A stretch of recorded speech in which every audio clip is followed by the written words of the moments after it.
Inside Loni Anderson and Burt Reynolds' toxic marriage and divorce. Burt Reynolds and Loni Anderson were one of Hollywood's biggest couples in the 1980s. The two actors were married for 5 years, from 1988 to 1993, and together for 11 years. But the relationship wasn't lollipops and roses.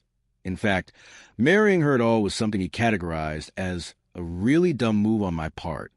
"I should have known that you don't marry an actress," he said. Following the news of Anderson's death on August 3rd, just days before her 80th birthday, and nearly 7 years after Reynolds died in 2018 at 82, we're taking a look back at their tumultuous marriage and the messy divorce that ensued at that point. WKRP in Cincinnati, which had made Anderson a household name, had concluded after 4 seasons, and Reynolds had just revisited his most iconic role in Smokey and the Bandit II.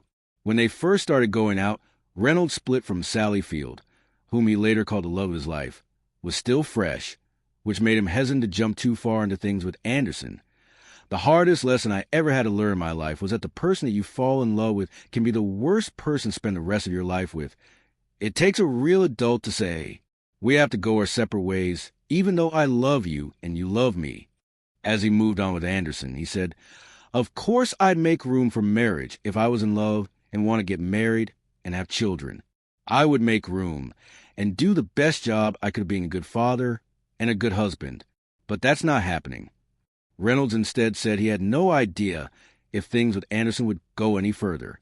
He was more focused on trying very hard to get acquainted and to like Anderson without too many explosions and broadside from the press.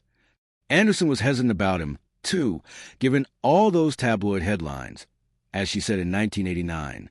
"But when I got to know him, I saw that he was so different.